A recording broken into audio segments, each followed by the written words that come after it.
होनानै बेलासियावबो फरायनांगोन मोनायावबो फरायनांगोन स्कुलाव थांनानै मा बेबहार खालामहैदों गथ'आ बेसेबां रोंदों बेसेबां रोङाखै गोसो होना फरायदोंना फरायाखै इंराजियाव माबायदि ससियेल साइन्सआव माबायदि सानखान्थियाव माबायदि बेखौ बिमा बिफाया सानफ्रामबो खबर लानांगोन आरो स्कुलनिफ्राय न'आव फैनायनि उनावहाय न'निफ्राय ओंखारलांनानै सोरजों लोगो जाहैदों मा खालामहैदों मा जाहैदों मा लोंहैदों जों बेखौल' सानफ्रामबो नोजोर हो रायजो राजा नोंथांमोन जादु मन्त्रआ बेनो जों बेखिनि दायित्वखौ लायोब्लानो बेखिनिखौ जोङो जोथोन लायोब्लानो जोंनि गथ' नोंथांमोननि गथ'खौ रावबो होबथानो हाया डक्टर इन्जिनियार जानायनिफ्राय किन्तु दिनैनि दिनाव मा जादों जोंनि बिमा बिफाफ्रा गावबा गावनि गथ'खौ अननायखौनो जोथोन लानाय होननानै सानदों गावबा गावनि गथ'खौ जुदि बिराद अनबायब्ला बे गथ'नो जि नांगौ बेखौनो होनो हाबायब्ला गथ'आ जि बिदों बेखौनो होदोंब्ला बेखौनो जोङो मा होननानै सानदों जोथोन लानाय नेभार दिनै बे अननायजों जोंनि बे अननाया दिनै जोंनि गथ'फोरनि थाखाय बिस जादों रायजो राजा नोंथांमोन आं गासिखौबो बुंनो नागिराखै गोबां जोंनि फिसाफोरनि थाखाय जोंनि बांद्राय अननाया आरो जों साननानै लाफ्लांनाया अननायानो जोथोन लानाय होननानै दिनै बियो जोंनि फिसाफोरनि थाखाय बिस जादों आरो ओंखायनो जों दिनै मा नुबाय क्लास 8 आव फरायनायावनो क्लास 9 आव फरायनायावनो क्लास 10 11 आव फरायनायावनो ड्राग्स एडिक्टेड जानाय नुबाय गांजा सोबग्रा नुबाय डेनद्राइट जाग्रा नुबाय बाइकनि फाग्ला जाबाय मबाइलनि फाग्ला जाबाय हिनजावनि फाग्ला जाबाय मानो खारन दिनै जोंनि अननायखौ जोंनि बांद्राय अननायखौ जोंनि फिसाफ्रा मा होननानै सानदों जोंनि बिमा बिफानि दुर्बलता उइकनेस होननानै साननानै लादों दा बेखायनो आङो खावलायदों रायजो राजा नोंथांमोन अननायानो जोथोन लानाय नङा जाहाथे नोंथांमोननि अननायजों जोंनि गथ'आ गाज्रि जाया जों बेयाव नोजोर होनो नांगोन आंखौ बुंदों नोंथांमोननि साफ्रोमबो फिसाफ्रा साफा साफा गेदेर मानसि जानो हायो बेयो नोंनि सायाव सोनारगोन जोंनि सायावसो सोनारगोन दा जानो हायोब्ला जों खालामनो सानदोंना सानाखै नोङो मा सानदों बिमाया बिफाया मा सानदों नोंनि फिसाखौ लानानै बिनि सायावसो सोनारगोन आङो दाखालि दिल्लीनि बड'लेण्ड महाउत्सवआव थांदोंमोन जेला आं दिल्लीनि बड'लेण्ड महाउत्सवआव थांबाय अब्ला सासे गथ'आ ओइ प्रग्राम जानाय जायगायाव नुनानै आंखौ नुनानै बियो दों दों होसोबोदों लोगोसे बिफायाबो दंफायो गामसा गाननाय आर'नाइ लानाय बिफायाबो फैफादों गथ'आ आंनि खाथियाव फैनानै बुंबाय खुलुमबाय सार होननानै सारा आंखौ सिनायदोंना सिनायाखै अब्ला आं बुंबाय आंथ' सिनायाखै सोरमोन नोङो बाबु अब्ला गथ'आ बुंदों सार आं बिजनीनि सानसेखालि नोंथाङा जोंनि स्कुलाव थांदोंमोन आरो गोबां बाथ्रा बुंदोंमोन नोंथां बुंनायजों आं थुलुंगा मोननानै मटिभेट जानानै सार दिनै आं दिल्लीयाव इन्जिनियार फरायनो थाफैबाय सार होननानै बुंदों अब्ला बिफायाबो बुंदों नंगौ सार नोंथाङा फिसानि स्कुलाव थांनानै गोबां बाथ्रा बुंनायनि उनावनो बियो जोंखौ सानफ्रामबो बुंबाय थादों जे आफा आं इन्जिनियार जागोन इन्जिनियार जागोन इन्जिनियार जागोन इन्जिनियार जागोन दिनै आंनि फिसाया दिल्लीयाव इन्जिनियार फरायनो थाफैबाय किन्तु आंहा दिल्ली बायदि जायगायाव गथ'खौ इन्जिनियार फोरोंनो हानाय केपासिटि गैया अब्लाबो फिसाखौ इन्जिनियार खालामनांगौनि सार्थआव आं गोबां बिथिङाव कमप्रमाइज खालामदों सार होननानै बुंदों आंखौ मा मा बिथिङाव सप्तासेयाव जोंहा बोथिब्रै ना बेदर जायोमोन किन्तु फिसानि सार्थखौ पुरन खालामनांगौनि थाखाय दिनै बोथिसेल' ना बेदर जायो सानसेयाव आं 30 थाखा 50 थाखानि जौ लोङोमोन फिसाखौ इन्जिनियार खालामनांगौनि सार्थआव दिनै आं जौ लोंनायखौ गारबाय 15 बिगा हा दङमोन बेखौ गुबुननोसो आदि होयोमोन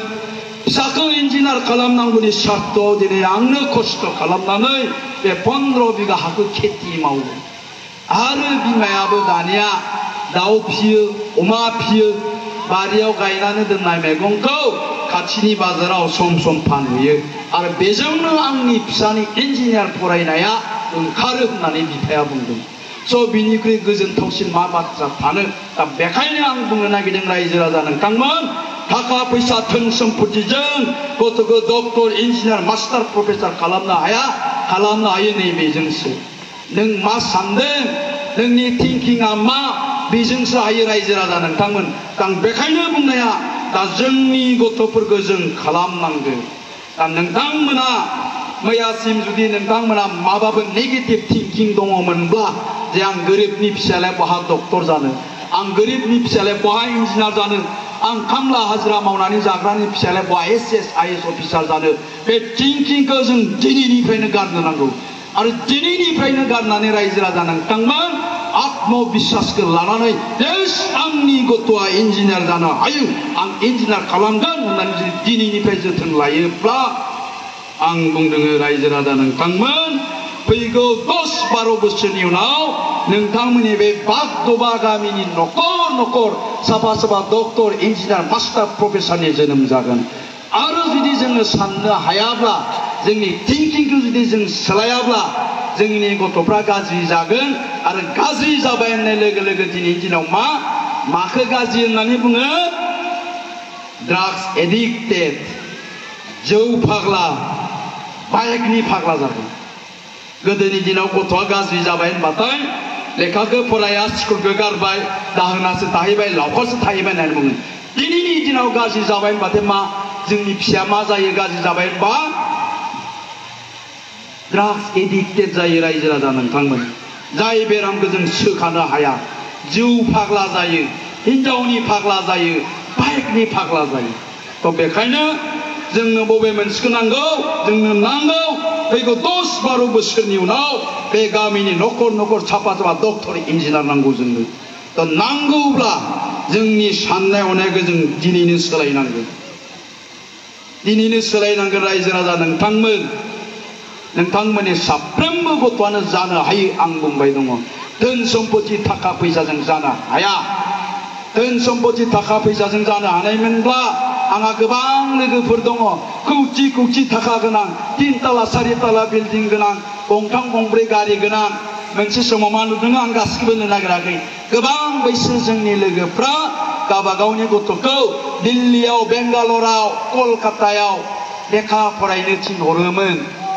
मालाबा टेबुलाव रायलायोबा मा होनोमोन बिसोरो जोंजों फिसालाया फैसा बिहरदोंलै 3 लाख मानो नांगौ 3 लाख जुता बायनो 3 लाख जों जायखौ साननानैनो मोना जों सानबाय दे थाखा दं फैसा दं गानगोन 3 लाख 4 लाखनि जुता थिगानो दङ नाथाय 5 बोसोरनि उनाव जेला न'आव फैफिनबाय बेंगालरनिफ्राय दिल्लीनिफ्राय अब्ला बिसिनि फिसाया माबायदि जाना फैयो मिथिबाय रायजोफोर ओरैजाय जानानै फैयो मानो जाखो बेबायदि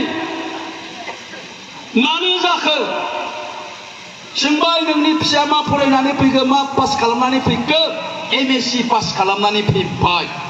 सार्टिफिकेटखौथ' रावबो नुवा नङाब्ला बहा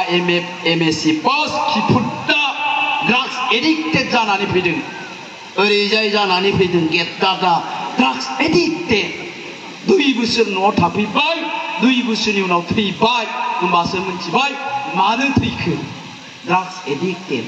थ' बहा थाखा फैसाजों हाखो बहा दिल्ली बेंगालराव दोननानै जों गथ'खौ लेखा गोरों खालामनो हाखो बहा डक्टर इन्जिनियार खालामनो हाखो दा बेखायनो डक्टर इन्जिनियारा जायो नोंनि साननायजों नोङो मा सानदों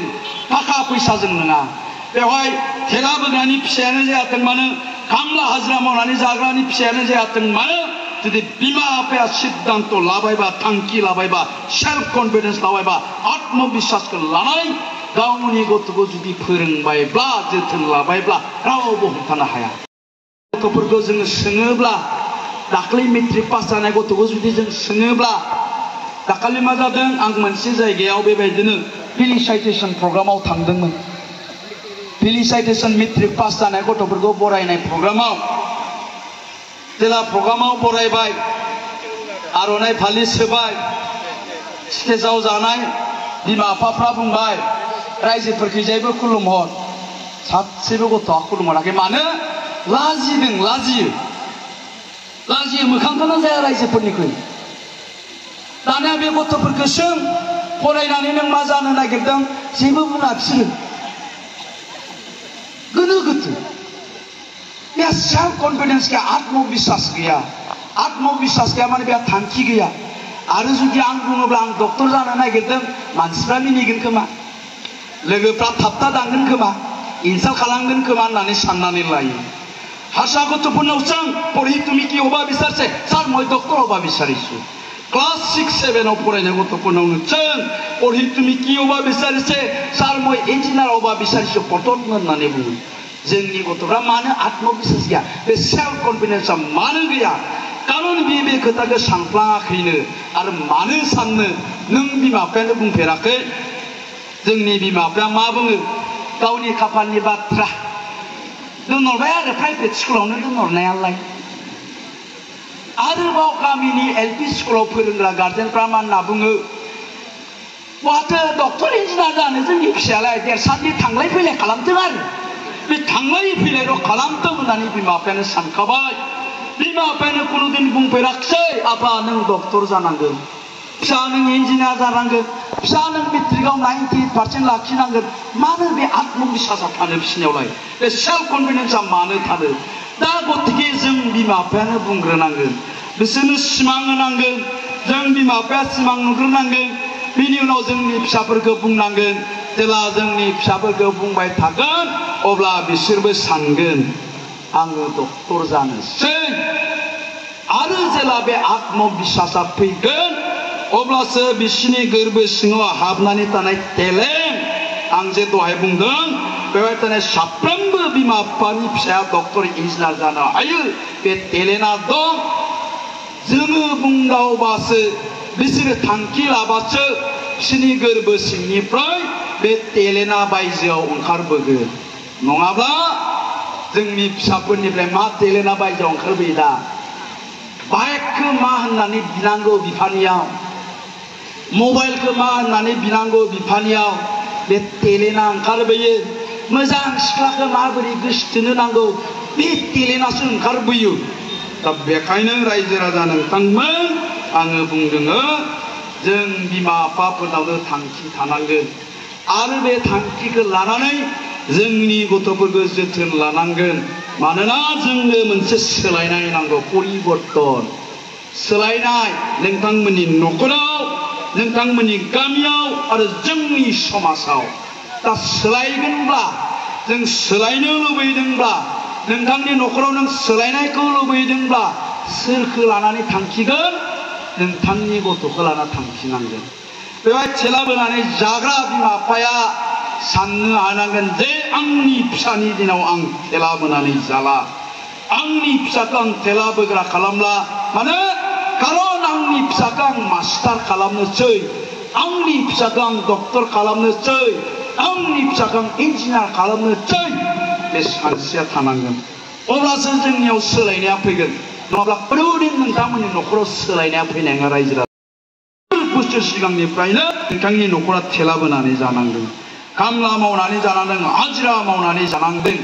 दा गतिके बेवहाय जोंनो मोनसे सोलायनाय नांगौब्ला बेनो नोंथांमोननि गथ'नो जों क्वालिटि एडुकेसन होनो हानांगोन नोंथांमोननि गथ'खौ जोङो गुन गोनां सोलोंथाइ होनो हानांगोन अब्लासो जोंनि न'खराव जोंनि समाजाव सोलायनाया फैगोन आं गोबां बाथ्रा बुंनो नागिराखिसै रायजो राजा नोंथांमोन मोसाग्राया थांगुलायलांबाय खोमा खारबाय खोमा खारबायना फोजोबसै खोमा